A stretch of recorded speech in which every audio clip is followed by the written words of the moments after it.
નમસ્કાર દોસ્તો, સુપરફાસ્ટ તાજા સમાચારમાં તમારું સ્વાગત છે। દેશ, દુનિયા અને ગુજરાતના તાજા, મોટા અને સૌથી મહત્વપૂર્ણ સમાચાર જાણીએ તે પહેલાં તમે ચેનલમાં નવા હોય તો ચેનલને જરૂરથી સબસ્ક્રાઇબ કરીને વિડીયોને લાઇક કરી દેજો। સૌથી પહેલા દોસ્તો આપણે વાત કરીએ તો અંબાલાલ પટેલની મોટી આગાહી તો છત્રીઓને શોધી લેજો। તો આ દિવસથી રાજ્યમાં ભારે વરસાદ જોવા મળશે। જી હા દોસ્તો, હવામાન નિષ્ણાંત અંબાલાલ પટેલના જણાવ્યા અનુસાર 15 જૂનની આસપાસ ગુજરાતના ઘણા બધા વિસ્તારોમાં ભારે પવન અને વાવાઝોડા જેવી સ્થિતિ સર્જાઈ શકે છે। તો 16 જૂન સુધીમાં મૃગશીર્ષ નક્ષત્રનો વરસાદ સક્રિય બનવાની શક્યતા છે।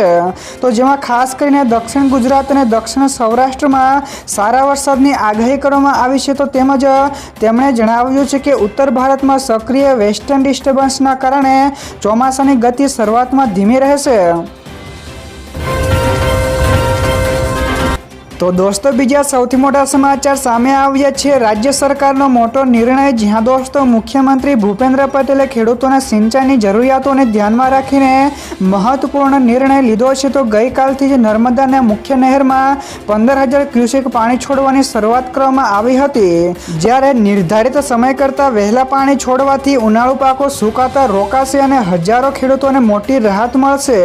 તો સરદાર સરોવર ડેમમાં પાણીની આવક સતત ચાલુ છે। તો હાલની સ્થિતિની વાત કરીએ તો સરદાર સરોવર નર્મદા ડેમની જળ સપાટી 127.64 મીટર ઉપર પહોંચી ગઈ છે। તો દોસ્તો તમારા વિસ્તારમાં પણ નર્મદા નહેરનું પાણી આવ્યું કે નહીં, ફટાફટ નીચે કોમેન્ટમાં જણાવજો। તો દોસ્તો ત્યાર પછી આગળ વધુ એક સૌથી મોટા સમાચાર મળ્યા છે। આઈએમડીનું એલર્ટ જાહેર। તો ભારે વરસાદની આગાહી છે। જ્યાં દોસ્તો દેશના ઘણા બધા રાજ્યોમાં ચોમાસાએ દસ્તક મૂકી દીધી છે। તો હવામાન વિભાગ દ્વારા આજે દિલ્હી, હરિયાણા, પંજાબ, ઉત્તર પ્રદેશ, રાજસ્થાન, બિહાર, ઝારખંડ, પશ્ચિમ બંગાળ, ઓડિશા, છત્તીસગઢ અને પશ્ચિમ હિમાલયના ક્ષેત્રમાં વરસાદની સંભાવના છે, જ્યારે કેરળ, કર્ણાટક, અંદમાન નિકોબારના ટાપુઓ, સિક્કિમ અને પશ્ચિમ આસામમાં ભારે પવન સાથે ભારે વરસાદની સંભાવના વ્યક્ત કરવામાં આવી છે। તો વરસાદના પગલે લોકોને સુરક્ષિત સ્થળો ઉપર રહેવાની પણ સૂચના આપી દેવામાં આવી છે। તો દોસ્તો બીજા સૌથી અગત્યના સમાચાર સામે આવ્યા છે। ટ્રમ્પનું મોટું નિવેદન, કહ્યું કે ઈરાન સાથે યુદ્ધ સમાપ્ત। જ્યાં દોસ્તો મિડલ ઈસ્ટમાં ચાલી રહેલા તણાવ વચ્ચે ટ્રમ્પે મોટો દાવો કર્યો છે। તો ટ્રમ્પે પોસ્ટ કરતા જણાવ્યું કે ઈરાન સાથેનું યુદ્ધ હવે સમાપ્ત કરી દીધું છે અને ઈરાન પણ હવે પરમાણુ હથિયાર નહીં બનાવવા ઉપર સહમતિ દર્શાવી છે। તો સુપ્રીમ લીડર મુજબ ખામીનીએ આ મંજૂરી આપી હોવાનો ટ્રમ્પે પણ દાવો કર્યો હતો। તો તેમણે વધુમાં ઉમેર્યું કે યુરોપ માં શાંતિ કરારના હસ્તાક્ષર કરવામાં આવશે। તો દોસ્તો જણાવી દઈએ કે ટ્રમ્પના આ દાવા અંગે ઈરાન દ્વારા સત્તાવાર રીતે હજુ સુધી કોઈ પુષ્ટિ કરવામાં આવી નથી।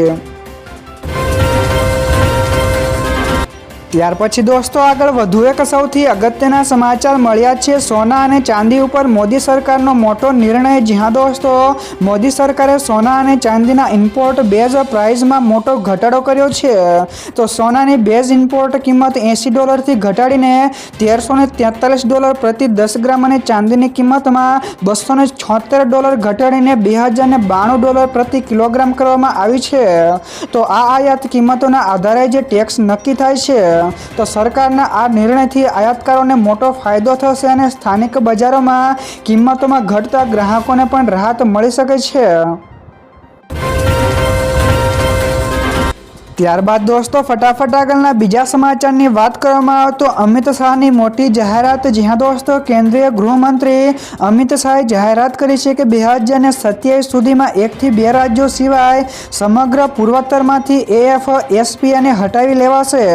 તો આ સાથે કેન્દ્ર, આસામ અને નાગાલેન્ડ વચ્ચે સીમા વિવાદિત વિસ્તારોમાં બંધ પડેલા તેલ અને ગેસ ઉત્પાદનોને ફરી એકવાર શરૂ કરવા ઐતિહાસિક સમજૂતી થઈ છે। તો આ નિર્ણયથી દૈનિક ઉત્પાદન 1,000 થી 1,500 બેરલથી 10 ગણું વધી શકે છે, જેનાથી ₹15,000 કરોડથી વધુ મૂલ્યના તેલ અને ગેસ મળવાનો પણ અંદાજ છે। તો દોસ્તો બીજા સૌથી મહત્વપૂર્ણ સમાચાર સામે આવ્યા છે। શિક્ષકો ચાલુ નોકરીએ ફોન નહીં વાપરી શકે। જ્યાં દોસ્તો બનાસકાંઠામાં જિલ્લા અધિકારી દ્વારા ચાલુ શાળાએ મોબાઈલ જમા કરવા માટે શિક્ષકોને આદેશ અપાયો છે। તો આદેશ અનુસાર આચાર્ય પાસે તમામ શિક્ષકોને ફરજિયાત મોબાઈલ જમા કરાવવો પડશે, તેમજ સાથે જ વસ્તી ગણતરી પણ શાળા સમય પહેલા અથવા તો પછી કરવા માટે સૂચના અપાય છે। તો બાળકોનો અભ્યાસ ન બગડે તે માટે આ નિર્ણય કરાયો છે। તેમજ વધુમાં વિદાય કાર્યક્રમો પણ રજાના દિવસે યોજવા માટેની પણ સૂચના આપવા દેવામાં આવી છે। તો દોસ્તો તમારા મતે શું સમગ્ર ગુજરાતમાં આવો નિર્ણય હોવો જોઈએ કે નહીં? ફટાફટ નીચે કોમેન્ટમાં જણાવજો। તો દોસ્તો ત્યાર પછી આગળ વધુ એક સૌથી મહત્વપૂર્ણ સમાચાર મળ્યા છે। મોંઘવારીનો વધુ એક ઝટકો। જ્યાં દોસ્તો મે 2026માં ખાદ્ય પદાર્થોના ભાવમાં વધારાના કારણે દેશનો છૂટક ફુગાવો વધીને 3.93% થઈ ગયો છે, જે એપ્રિલમાં 3.48% હતો। તો NSOના આંકડા અનુસાર ખાદ્ય ફુગાવો પણ 4.20%થી વધીને 4.78% થયો છે। તો કિંમતી ઘરેણાં, ટમેટા, આદુ, કિસમિસ તેમજ મુનક્કાના ભાવમાં સૌથી વધુ વધારો નોંધાયો છે। જ્યારે બટાકા, વટાણા, જીરું, કાર, જીપ, મોટરસાયકલ અને સ્કૂટર જેવી વસ્તુઓમાં ફુગાવાનો દર સૌથી ઓછો રહ્યો છે। ત્યાર પછી દોસ્તો આ સિવાયના બીજા સમાચારની ઝડપથી વાત કરવામાં આવે તો મનાલી અને લેહ માર્ગ ઉપર 3 ટનલને મળી મંજૂરી। જ્યાં દોસ્તો કેન્દ્ર સરકારે મનાલી અને લેહ માર્ગને આખું વર્ષ ચાલુ રાખવા 3 મહત્વાકાંક્ષી ટનલને પ્રોજેક્ટોને મંજૂરી આપી છે।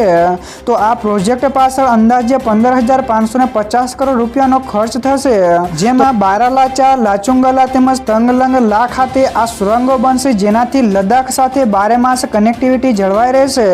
તો બારાલાચામાં 13 કિલોમીટર તેમજ લાચુંગલામાં 11 કિલોમીટર લાંબી ટનલ બનશે, જેથી સરહદે સેનાની અવરજવર તેમજ રજત પુરવઠો વધુ મજબૂત બનશે। તો દોસ્તો બીજા સૌથી મોટા સમાચાર સામે આવ્યા છે પેટ્રોલ અને ડીઝલને લઈને મોટા સમાચાર। જ્યાં દોસ્તો મોદી સરકારે ડીઝલ અંગે મોટો નિર્ણય લીધો છે, જેમાં સરકારે ડીઝલના વેચાણ ઉપર મર્યાદા લગાવી છે। તો હવે વ્યક્તિ દીઠ 200 લીટરથી વધુ ડીઝલ આપવામાં આવશે નહીં। તેમાં સરકારનું કહેવું છે કે આ નિર્ણય ડીઝલની જમાખોરી, બિનજરૂરી સંગ્રહ તેમજ કાળાબજારીને રોકવા માટે હેઠળ લેવામાં આવ્યો છે। તો વધુમાં આ નિર્ણય 90 દિવસ સુધી અમલમાં રહેશે, જો કે જરૂર પડવા ઉપર તેને લંબાવવામાં પણ આવી શકે છે। તો દોસ્તો ત્યાર પછી આગળ વધુ એક સૌથી મોટા સમાચાર મળ્યા છે ગુજરાતના માથે સૌથી મોટો ખતરો। જ્યાં દોસ્તો યુરોપિયન યુનિયનની હવામાન એજન્સી કોપરનિકસના તાજેતરના જ અહેવાલ અનુસાર ભારતના 2026ના ચોમાસામાં સરેરાશ કરતાં ઓછો વરસાદ થવાની શક્યતા વ્યક્ત કરવામાં આવી છે। તો ગોડઝિલા અલ નીનોના પ્રભાવના કારણે પશ્ચિમ તેમજ મધ્ય ભારતના વિસ્તારોમાં વરસાદમાં ઘટાડો થઈ શકે છે, જેમાં ગુજરાત, મહારાષ્ટ્ર, કોંકણ અને ગોવા સૌથી વધારે અસરગ્રસ્ત બની શકે છે। તો આ પરિસ્થિતિ ખેડૂતો, ગ્રામીણ અર્થતંત્ર તેમજ જળ પુરવઠા માટે ચેતવણી રૂપ પણ માનવામાં આવી રહી છે। તો દોસ્તો બીજા સૌથી અગત્યના સમાચાર સામે આવ્યા છે। ₹310 કરોડના સાયબર ફ્રોડનો પર્દાફાશ થયો છે। જ્યાં દોસ્તો જેમાં જૂનાગઢ રેન્જના DIGP તેમજ ગીર સોમનાથ પોલીસ વડાના માર્ગદર્શન હેઠળ સાયબર ક્રાઇમ પોલીસે ઓપરેશન મ્યુલ હન્ટ 2.0 અંતર્ગત વેરાવળમાં મોટા આંતરરાજ્ય સાયબર ફ્રોડ નેટવર્કનો પર્દાફાશ કર્યો છે। તો પોલીસે બેંક ખાતાઓ ભાડે આપીને ઠગાઈમાં મદદ કરનાર 5 આરોપીઓની ધરપકડ કરી છે। તેમજ તપાસમાં બેંક ઓફ ઇન્ડિયા તેમજ કેનરા બેંકના ખાતાઓ મારફતે કુલ 310 કરોડ રૂપિયાથી વધુના શંકાસ્પદ ટ્રાન્ઝેક્શન સામે પણ આવ્યા છે। ત્યાર પછી દોસ્તો આગળ વધુ એક સૌથી અગત્યના સમાચાર મળ્યા છે। શેર બજાર તેજી સાથે બંધ થયું છે। જ્યાં દોસ્તો ગઈકાલે શેર બજારમાં ભારે તેજી જોવા મળી હતી, જેમાં સેન્સેક્સ 1695 પોઈન્ટના ઉછાળા સાથે 75,530 ઉપર બંધ થયો છે, જ્યારે નિફ્ટી 50 461 પોઈન્ટ વધીને 23,622 અંક ઉપર બંધ રહ્યો છે। તો ટ્રેડિંગ દરમિયાન રિયલ્ટી, ખાનગી બેંક, જાહેર ક્ષેત્રની બેંક અને નાણાકીય સેવાઓના શેરોમાં મજબૂત ખરીદી જોવા મળી હતી। તો બજારની શરૂઆત પણ મજબૂત રહી હતી, જ્યાં સેન્સેક્સ લગભગ 1000 પોઈન્ટ અને નિફ્ટી 300 પોઈન્ટ ઉછાળા સાથે ખુલ્યા હતા।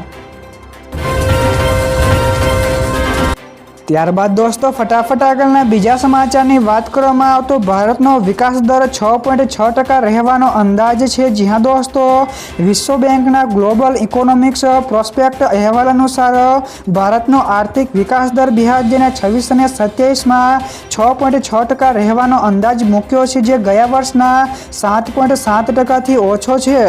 તો ઉર્જા અને કાચા માલના ઊંચા ભાવના કારણે ખાનગી માંગમાં ઘટાડો થવાની શક્યતા છે. તેમ છતાં ભારત વિશ્વની સૌથી ઝડપથી વધતી મુખ્ય અર્થવ્યવસ્થા તરીકે યથાવત રહેશે. તો આ અહેવાલમાં વૈશ્વિક આર્થિક પડકારોની વચ્ચે ભારતની મજબૂત સ્થિતિને પણ નોંધવામાં આવી છે.